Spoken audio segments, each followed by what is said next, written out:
Bienvenidos. ¿Qué tal? ¿Cómo están? Buenas noches. Mi nombre es Alfredo Merino. Y el mío, Jorge Deza. Y estamos en Camino a la Emergencia, este podcast que tratará acerca de los cambios que hay a nivel prehospitalario, de los mitos que tenemos en prehospitalario y de la ciencia que involucra este nuevo tipo de medicina que está ahorita en boga y de los cambios que podemos nosotros tener dentro de lo que estamos de acuerdo o en desacuerdo. ¿Cómo estás, Jorge? Muy bien y feliz y contento de estar aquí con ustedes, acá en esta dinámica que vamos a presentar, justamente para poder de repente dilucidar estrategias, de repente facetas protocolares de manera estandarizadas internacionalmente, para que juntos podamos generar un aprendizaje nuevo, de repente, cómo no, renovar conocimientos que ya tenemos y de repente actualizarlos, sobre todo poder generar una ruta adecuada, sobre todo cuando vamos a atender a un ser, a una tercera persona o a un ser querido, ¿no? Esa es la idea, porque se está manifestando de repente muchos conceptos ahora que está en boga todo el contexto de redes sociales, y la verdad que hemos visto que hay situaciones en las que no podemos permitirlo. No es que tengamos la verdad, pero somos un personal que de repente tiene ya una trayectoria, y en esta trayectoria podemos darte de repente una idea mucho más nutrida para que tú puedas abordar de manera correcta tanto bagaje en atención prehospitalaria. ¿Sí o no, Alfredo? Sí, y una de las cosas interesantes es que vamos a tener también invitados de Genial. lujo, en los cuales vamos a poder aprender varias de las técnicas de prehospitalario. Tenemos Sí. lamentablemente a nuestro paciente Fabio, que va a sufrir diversos tipos de contusiones, choques, atropellos, en los Exacto. cuales vamos a poder ver qué le pasó a Fabio. Ese segmento se va a llamar Él es Fabio. Fabio va a ser una de las personas que de repente, ¿quién en su vida no ha tenido a un Fabio, ¿no? ¿Quién en su vida no ha tenido de repente a alguien cercano que puede haber sufrido y va a sufrir muchos conceptos en el contexto de trauma clínico, en todo el contexto que de repente lleve a una falencia o a un peligro de vida, ¿no? O mejor dicho, un peligro de muerte.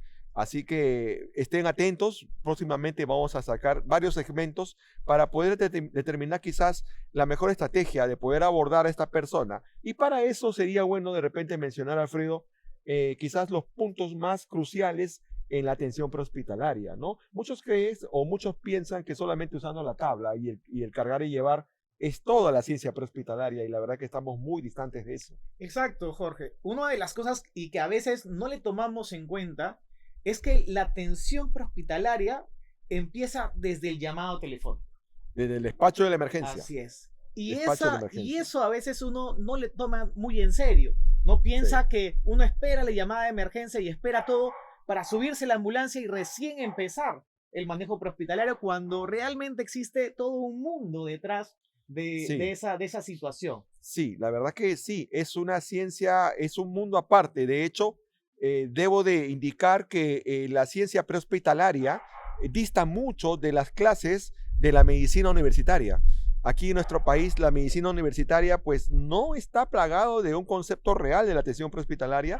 Hay pasantías que de repente dejan mucho que desear, disculpen, pero es la verdad, y se enfrenta con una realidad distinta, ¿no? Cuando salen a las calles de la urbe nacional, de esta metrópoli de Lima, pues se encuentran con varias situaciones en las que de repente no han estado listos o preparados, y creemos que por ser simplemente un personal de salud estamos listos y dispuestos para poder hacer X cosas, ¿no? Sí, exacto. Desde empezando de que nosotros en medicina estamos acostumbrados a estar en nuestro recinto, que nos lleguen los pacientes, Exacto, ¿no? exacto. Tener ya un lugar de confort con todos los materiales necesarios, con el personal capacitado necesario para nosotros en un espacio físico dentro del hospital poder actuar.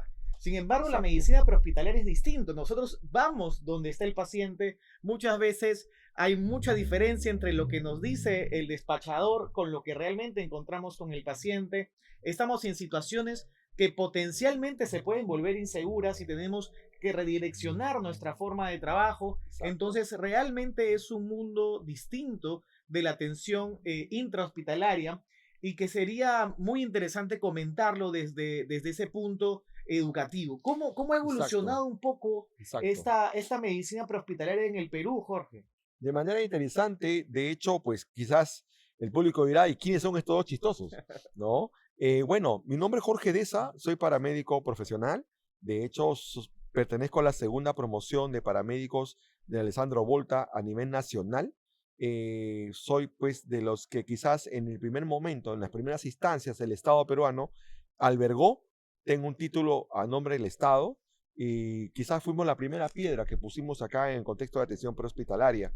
Cuando terminé el 97 y el 98 me titulo presentando una tesis y al final de cuentas, pues las emergencias y toda la diversidad de situaciones prehospitalarias era increíble. O sea, si bien es cierto, tuvimos internados en varios hospitales del medio, pero una cosa es estar en un hospital, en un recinto hospitalario, y otra cosa es realmente salir a las calles, a la palestra, ¿no? Y enfrentarte con situaciones en las que de repente, pues solo te lo contaban. Así que en ese entonces quizás no había muchas pasantías. De hecho, creo que el top era una o dos entidades de ambulancias, quizás la clásica era la ambulancia San Cristóbal, ¿no? Que era unas ambulancias pues muy antiguas y que no permitían de repente una pasantía correcta como que quizás hoy sí se pueda, ¿no? De hecho, incluso la compañía de bomberos tampoco tenía un concepto desarrollado de la atención prehospitalaria y bueno, pues fueron diversas situaciones en las que nos encontramos y fue muy complejo. Hoy por hoy, digamos que hemos puesto una piedra angular y que hoy, por lo menos decir paramédico, quizás dices, ok, pero eso también ha traído al desarrollo de muchas equivocaciones y muchos conceptos errados. Hay gente que tiene un curso de 2 días o una semana y pues se hace llamar paramédico. De hecho, hay un mal que habíamos la vez pasada conversado, ¿no? Una persona que lleva un curso de 1 o 2 días o de algunas horas y creen que ya son expertos y peritos en la materia, ¿verdad? Sí, el efecto Dunning-Kruger, ¿no? En el cual una persona que tiene un curso pequeño o que lee Sí, ciertas páginas de un libro y ya se cree experto y ya se cree con la capacidad para poder enseñar a otras personas, muchas veces solo habiendo leído libros de prehospitalario, solo siendo empresario sí. de lugares de prehospitalario y que Oh, sí. realmente no captan el concepto global de lo que es estar en una emergencia. Muchas Sí. veces hay situaciones en las cuales la experiencia a base de la exigencia científica nos hace ver la capacidad de análisis crítico que se puede tener uno en una escena, ¿no? Entonces, y eso es Es, muy es interesante. increíble cómo puedes volcar todo lo aprendido y quizás ahí viene el primer concepto que hoy día podríamos mencionar. Mucha gente habla de pensamiento crítico, mucha gente pregona el pensamiento crítico. El pensamiento crítico nace del acúmulo de factores, de conceptos, de teorías, de actualizaciones en el detalle de protocolar, en el detalle de abordaje, en el detalle de pensamiento, para utilizar una mejor estrategia para que una persona tenga, pues de repente, opciones de vida ante unas injurias traumáticas serias, lamentables. Eso va a hacer que nosotros hagamos un paneo general, hagamos un recuento de daños y podamos decidir una estrategia. El pensamiento crítico nos nutre justamente de poder decidir qué estrategias son las opciones más viables para que la célula sea feliz.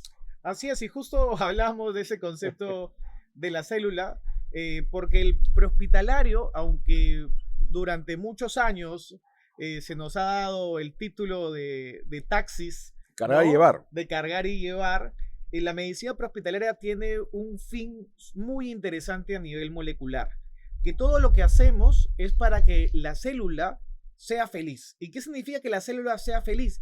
Que la microcirculación del cuerpo, todas las funciones del cuerpo se sigan manteniendo estables hasta que uno llegue al hospital. Se dice que, y hay estudios de investigación que demuestran que mientras mejor haya sido el manejo prehospitalario, menos tiempo de hospitalización se tiene en el intrahospitalario. De hecho, Entonces es algo muy importante y que no nos debe amilanar el hecho de decir de que el que hace prehospitalario es un cargador.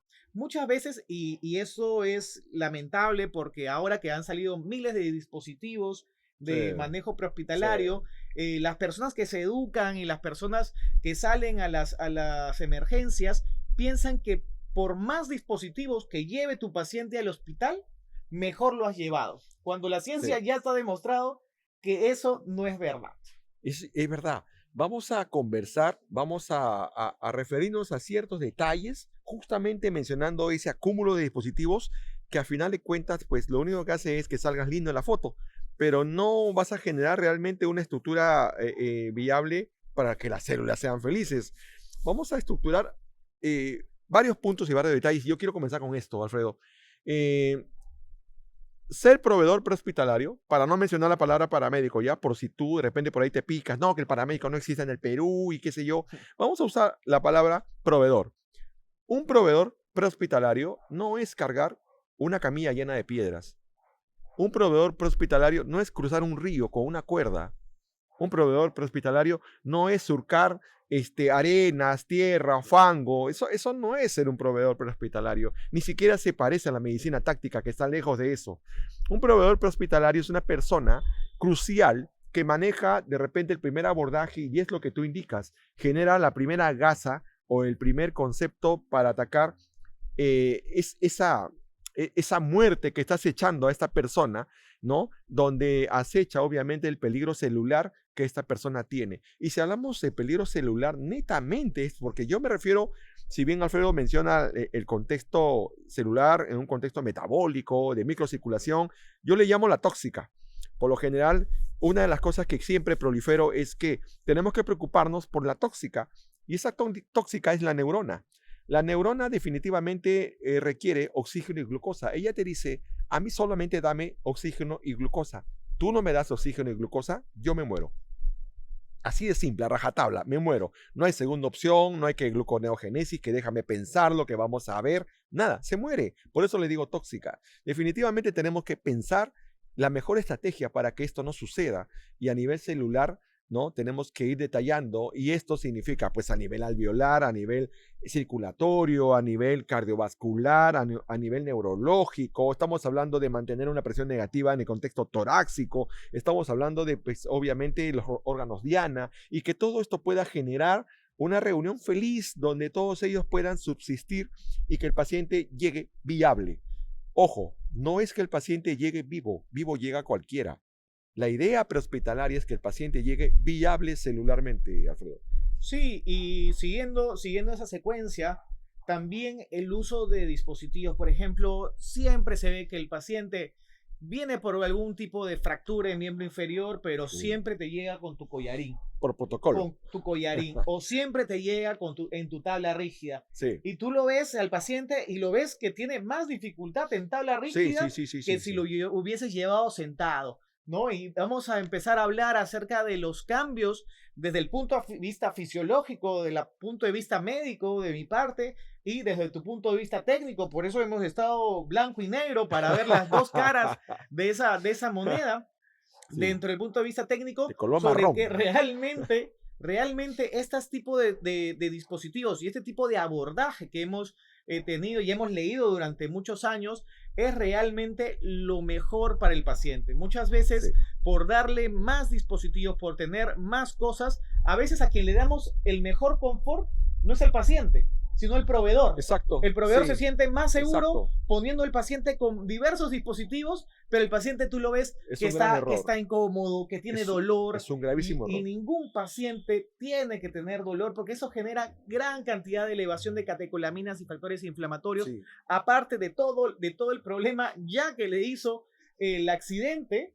Tú le estás generando más problemas. Exacto. Hay un dicho que dice, el paramédico se adapta al paciente, no el paciente al paramédico.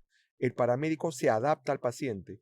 El proveedor necesita generar un estudio analítico, un paneo visual, un aspecto situacional, ni bien baja de la ambulancia o del servicio donde está, puede ser un proveedor de tópico, puede ser un proveedor de un campeonato de fútbol, puede ser un proveedor de un parque recreacional o puede ser un proveedor de un sistema de ambulancias. Cuando tú llegas al lugar, pues obviamente empezamos con el despacho, luego empezamos con averiguar cuál fue el móvil. El móvil significa cuál fue la causa: atropello, caída, robo, asalto con arma blanca, asalto con un PAF, ¿no? Un proyectil que te perfore,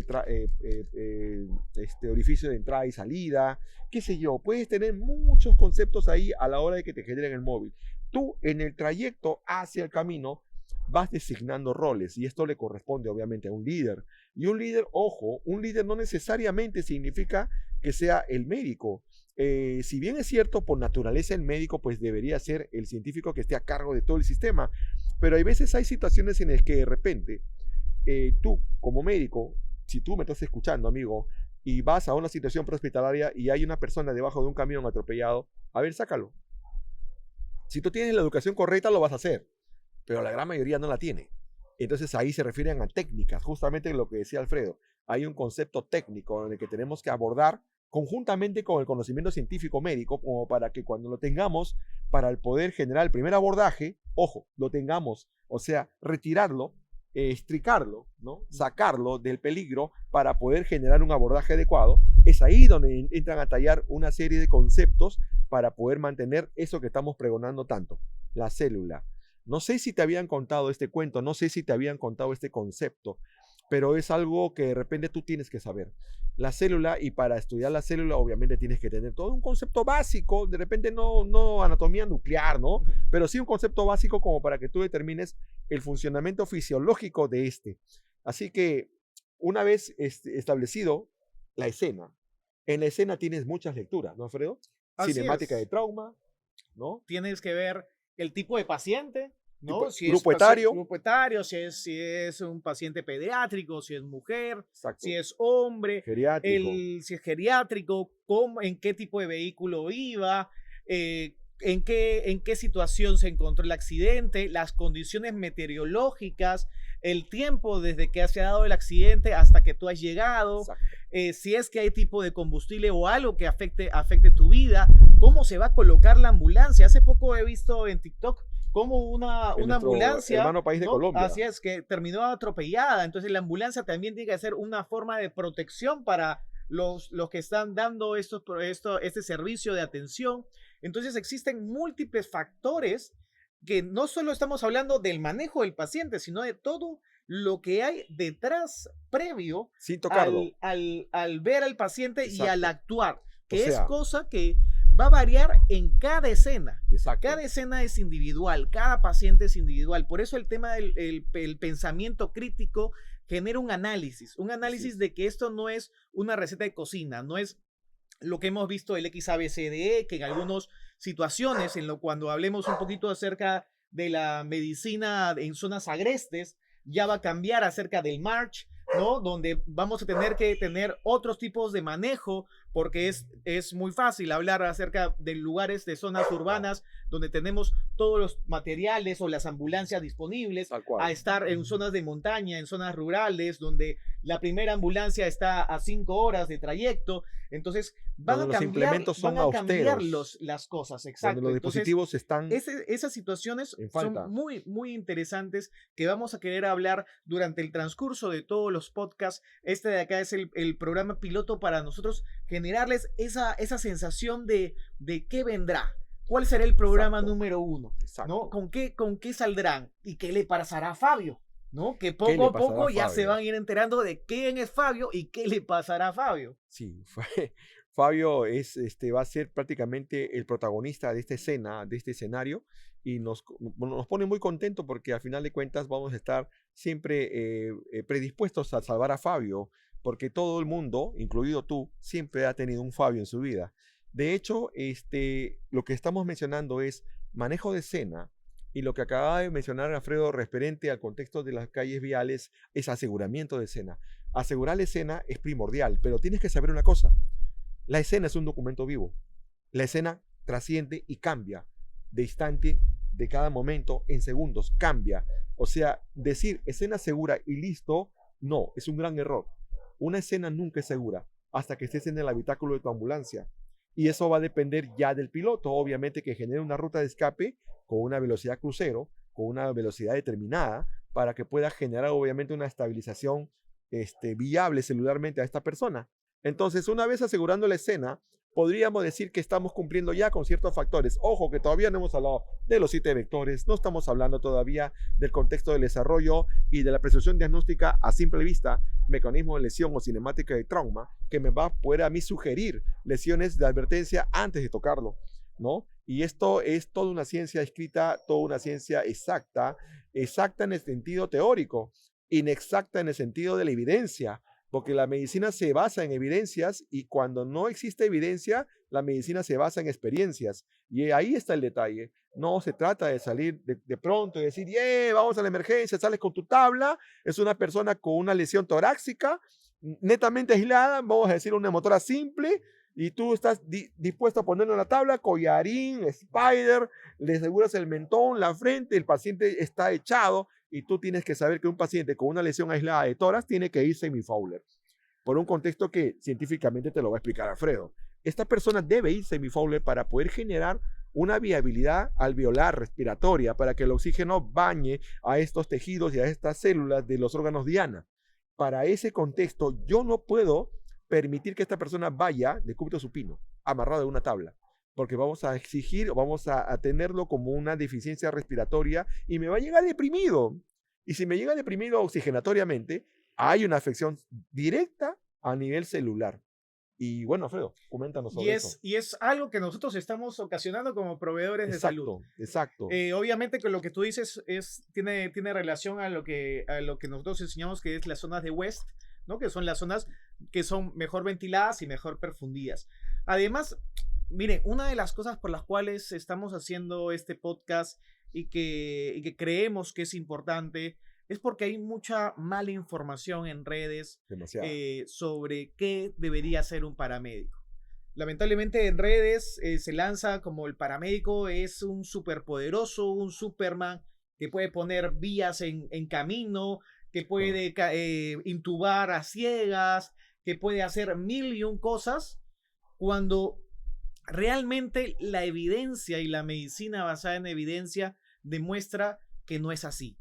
Que uno tiene que tener un manejo estricto con el paciente y sobre todo el no hacerle daño. ¿Uno puede ponerle vía en el camino? Sí. ¿Es lo correcto? No. ¿Uno puede intubar al paciente? Sí. ¿Es lo correcto? No. Entonces, es justo ese motivo por el cual a nosotros nos incentivó a hacer este podcast y nos incentivó a empezar a hacer cosas teóricas de estos tipos de conversatorios con cosas prácticas en relación a que vamos a tener expertos en temas para poder observar qué tipo de dispositivos se utilizan para cada acción, cómo se utilizan y también tener una pequeña reseña teórica de en qué tipo de situaciones lo vamos a utilizar. Exacto. Para que no nos vean la cara durante toda esta media hora solo hablando acerca de prehospitalarios. No es lo que puedas hacer, sino lo que debes hacer para poder mejorar la estructura celular de esta persona. Si te das cuenta, estamos repitiendo mucho el contexto celular y es que esa es la base de todo. Esa es la base de todo. Así que este programa, el día de hoy, estamos generando conceptos generales, estamos hablando de todo un poco, justamente para poder diversificar de lo que vamos a conversar. Vamos a hablar sobre el desarrollo, ya lo dijiste, el protocolo March, el protocolo XABCDE, ambos tienen la misma guía, el mismo contexto, solo que unas se aplican en un determinado momento, el otro en otro determinado momento. Uno dice que es la medicina táctica, otro dice que es la medicina urbana. Al final de cuentas, ambos protocolos hablan de lo mismo y ambos protocolos tienen el mismo contexto y desarrollo para poder salvar a una persona. Y esto va a depender obviamente de tu capacidad, va a depender obviamente de tu sentido lógico de poder abordar a una persona. Te cuento algo.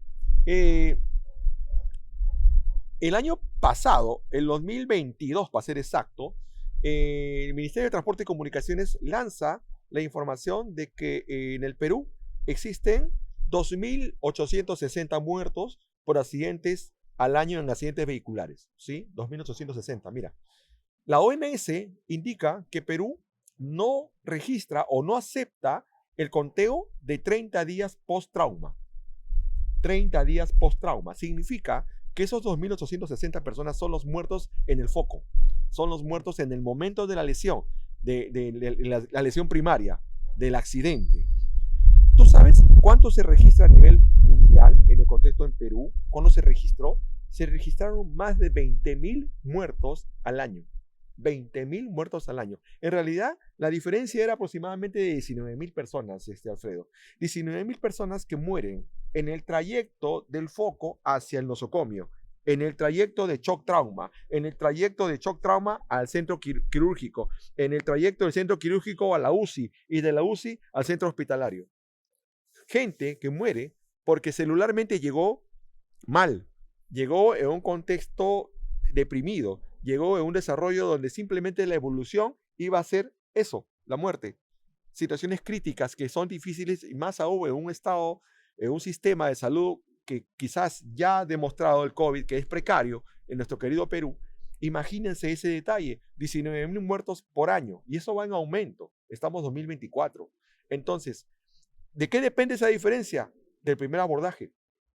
Es el primer abordaje lo que determina el cambio radical para reducir esa gran tasa de mortalidad, Alfredo. Sí, sabemos que no vamos a salvar a todas las personas, pero sabemos también que no tenemos que generarle más daño a ese paciente.